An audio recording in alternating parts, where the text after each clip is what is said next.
Hey everybody, Nick here, and today I got a review for you of this guy right here. This is the Chaves Knives Ultramar Liberation 229. First off, I want to thank very much my Patreon patrons who make it possible not only for the channel to exist, but for me to see one of these guys up for sale. I actually picked this guy up used from a patron and say, you know what, a bunch of people have been talking about Chaves being pretty good. I should check one of these guys out. I know it ain't for me, but why the heck not?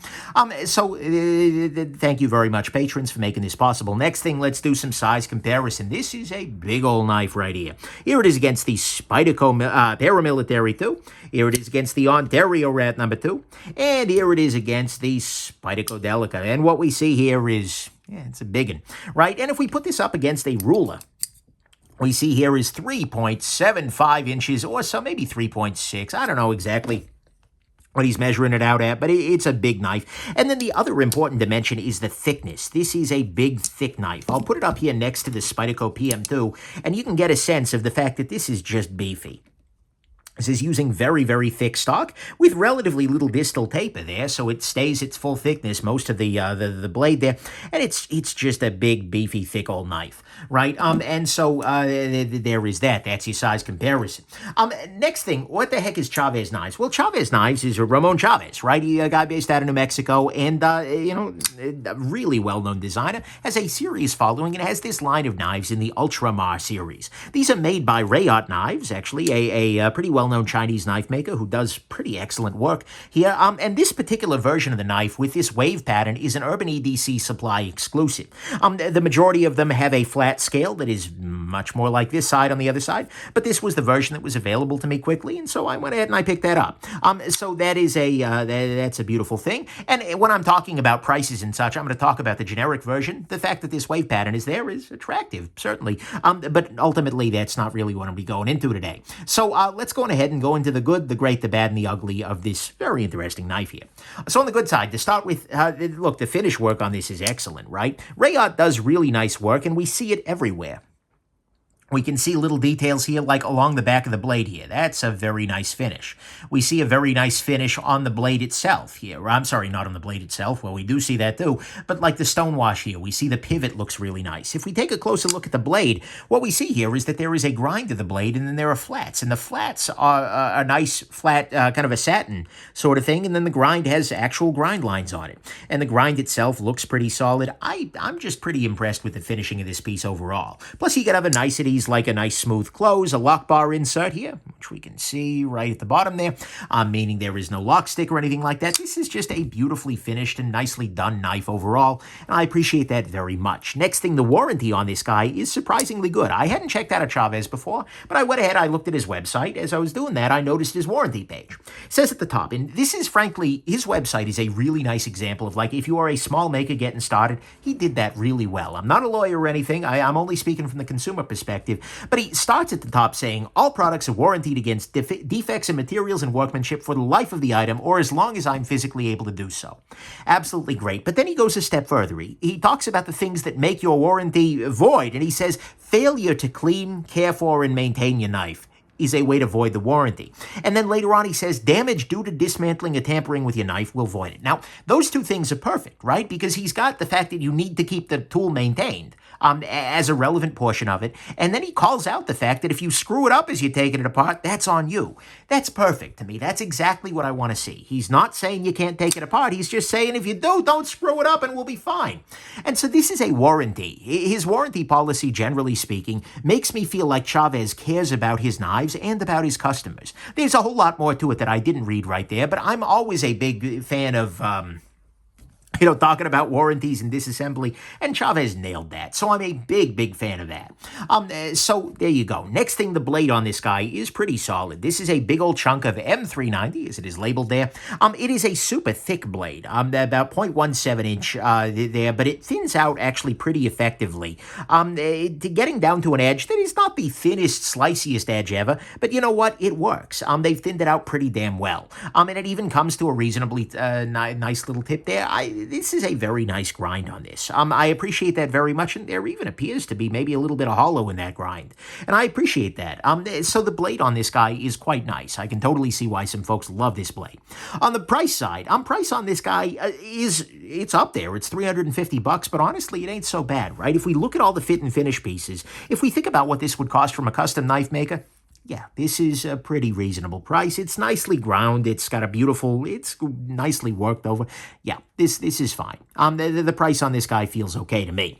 Next thing, the action on this guy, we'll talk about one kind of proviso with this, but the action when you're holding it right is really nice. It has just a very, very nice smooth close, a very nice smooth open. Here, I'll go ahead and I'll let it kind of drop shut here under its... Yeah, it's good. It's got a very nice action to it. I'm a big fan of that. And then finally, on the good side, this has a very, very big, beefy feeling to it. This has a tanky aesthetic that is going to be very appealing to a number of people. I mean, it's big, it's thick. This thing is built like a brick, right? It is absolutely a nice, big, old, thick knife. And in fact, the weight of it even, and we can put this under bad too, but coming in at 5.84 ounces, this is a big, beefy feeling knife, but I think he does a pretty good job of encouraging that big, beefy, bricky sort of aesthetic. This is a knife that, for self-defense, just throw it at somebody. Closed, it'll still do damage, right? Now, best self-defense is a pair of running shoes. But anyways, I think he really nails that big, beefy aesthetic. It works out quite well. So to me, at least, all of that is the good, is that this has a very strong and very well done beefy aesthetic. It's got a nice action. It's got a price that's pretty decent. It's got a good blade, a good warranty, and nice finishing. On the great side, to me, the great thing about this is the aesthetic of it. Chaves is a designer whose work is very cohesive and very strong. You handle his stuff, frankly, you see his stuff in a picture, and it's like I could cover this up and look at that and be like, yeah, Chaves, why? He has a very, very strong aesthetic. You handle his stuff and you know it. Love it or hate it, it is a Chaves, and I respect that his design language is strong and consistent, with things like the Chaves clip, the key, as well as just his overall bricky, tanky sort of style. You go to his table at a show and it's just like, yeah, all this is Chaves, right? In a world of generic liner locks and, oh yeah, that's kind of a knife, isn't it? Chaves is doing unique things. He is a designer with a strong sense of... I don't know about self. That sounds like I'm talking about self-esteem here, right? But he's a designer with a very strong efficacy in one specific direction. His aesthetic sense is honed to a specific thing. And as a result, there is a reason he has a seriously passionate fan base. To people who love this aesthetic, he is doing it really, really effectively, and he's doing it in a bunch of different ways. Everything you look at is like, yeah, that's a Chaves. Yeah, that's a Chaves. Oh, yeah, Chaves. So if you love the Chaves aesthetic, oh boy, does he have some knives for you, and he's really bold about it. So to me, at least, that's what's great, is I respect the boldness of a designer who's willing and able to have an aesthetic that is very strong and permeates his entire lineup, and this is a good example of it.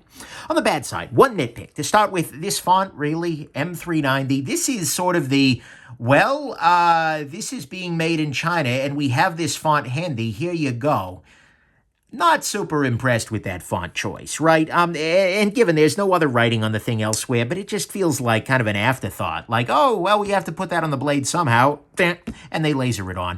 Not super impressed with that. That's a nitpick 100%, but dude, come on. I wish that were tuned as good as the rest of the aesthetics of the piece. Next thing, this has super thick blade stock. Now, like I said, this is well ground. It comes down to a reasonably thin edge, but at the same time, oof. There were going to be tasks in which this is going to be more of a wedge than a slicer. So you'd want to keep that in mind. Next thing, this knife has a bunch of sharp corners on it. Sharp corners in the back here, although given, they're broken. They've been rounded off a little bit, but still sharp.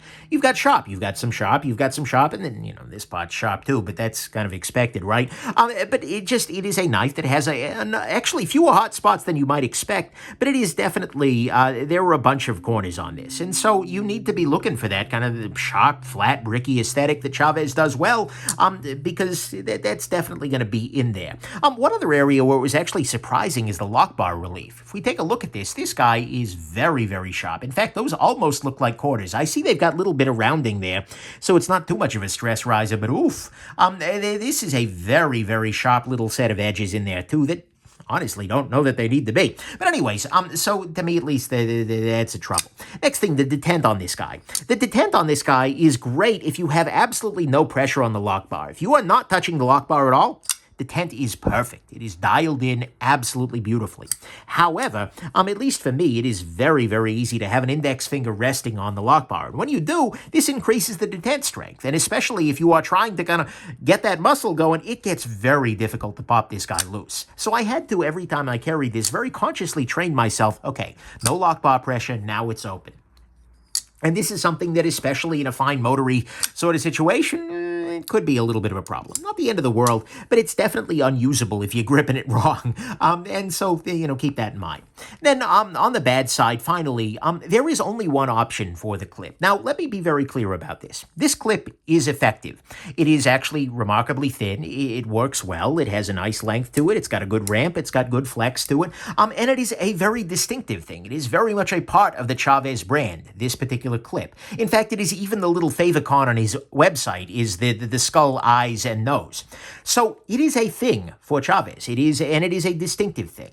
But at the same time, even while I acknowledge that, this is a very loud clip. It demands attention from the world. It is going to reduce the lunchroom acceptance factor of this knife pretty substantially for folks living in some areas and cultures. And let's be real here. It wouldn't look too great if a DA was holding it up in a trial. Let's be real. So it definitely has some downsides. And for me, as well as for about half of the people who commented on Instagram when I showed off this knife, the clip is a deal breaker, right? It is something that is not going to appeal to a large number of people. I showed that to my wife and she said, wait, really? That's a thing. This is a matter of taste, 100%. And I'm not calling the clip itself bad. I think it's perfectly reasonable that he do something that he likes, that this is a part of his brand. That's fine. What is bad to me, though, is that there's not another choice. This knife would be a better knife, I think, for a large number of people if it shipped with a quiet clip, too. If it shipped with a stealthy version, or even if Chaves sold replacement clips that fit the knife and are just a little bit quieter. Even if he just had the skull outline but minus then you still get a little bit of the Chaves-itude, but it's a silent sort of thing, although then it starts looking like other things too. Anyways, I digress. I applaud Chaves for being very loud and proud with the aesthetic here. I think having this clip as the only option is limiting the audience in a pretty substantial way, and it's making a number of people who are absolutely on board here, and then you flip it over and you're like, oh, never mind, we're good. And so I really do hope that Chaves maybe in the future considers offering at least the option to get another clip that is a little bit more, shall we say, friendly to folks in other groups than are historically known in the EDC world, because that is definitely a strong choice, and it's going to be a controversial one. So to me, on the bad side, there is only the one clip design, and that's a pretty polarizing one. The Detent is very much dependent on lock bar pressure. It's got some sharp corners on here, super thick blade stock, and an M390 font. On the ugly front, this knife, the ugly thing here is that this knife has the potential to cut you when closed because the blade is actually rather close to the edge here. If I zoom this in, what we see here is the blade is not far beneath this. This is one of those things that's very hard to show on a camera, but the blade is right there. And it is not hard at all for me to put my finger here and touch the edge of that blade. This is, to me at least, a design flaw. This is one of the problems that you get when you have very thick blade stock is that it increases the spacing between here, and therefore you need to recess the blade a lot more in order for it to be free of fingers. And especially, smaller fingers, if you've got smaller hands like some of us, or kids, God help you, this is going to be just wide open to that. And so this might mean that you don't sharpen the whole blade, you leave this bottom part a little bit more dull, or you have to use some kind of creative backspacer solution, but this is just a frustrating problem to me. It is a design flaw because as you reach past this in your pocket, it is very possible that your finger is going to slide into there, right? And that's not great. So although some folks view that kind of thing as a non-issue, for me, it is a very avoidable bit of ugly, and I'd like to see that addressed in future models. That's definitely a disappointment. So to me, at least on the ugly front, it does have that issue where the blade heel is very, very close to the back here, and that could be a danger depending on your finger size. Final conclusions, this is a very unique knife by a very unique designer, right? It has got good finishing, it's got a good warranty, a great blade, a reasonable price, nice action, beefy aesthetic, and a unique design philosophy. Mind you, it is a pretty thick blade over there, with some sharp corners, with some pressure sensitivity, that is, in the Detent, a very polarizing clip, and a blade heel that is a little bit scary when the knife is closed. Ultimately, I kind of feel like this is one of those knives where a review on YouTube is not going to be the decider for anybody. There are going to be the people who look at this knife and go, oh yeah, and you flip it out and they're like, oh yeah. Those folks already want one, right? And then you're going to get the other group who look at this and they go, oh no. No, no. And then they flip it over and they're like, no, no. And you know what? That's either one of those things is valid. This guy is not at any risk of sticking around in my collection, but that doesn't mean it's not a good thing for you, right? This is a big part of an aesthetic. When you have a strong choice, when you make strong design choices, you win some and you lose some. And honestly, in a world of meek and inoffensive new releases, God knows that there are plenty of milquetoast knives coming out, especially from overseas brands where it's just like, wow, that's a knife. Yeah, congratulations. I respect that Chaves just went for it. That Chaves continues to just kind of do his thing, right? You look at these knives and you're like, yep, that's a Chaves. And you know what? I appreciate that. And I think a lot of his fans appreciate that. And I think you might appreciate that too. Because doing your own thing is a particular flavor of freedom. And honestly, you have to respect the maker who's willing to take charge of his own liberation. Okay, anyways, there you go. Hope this has been interesting to you. And have yourselves an absolutely wonderful rest of your day. Bye now.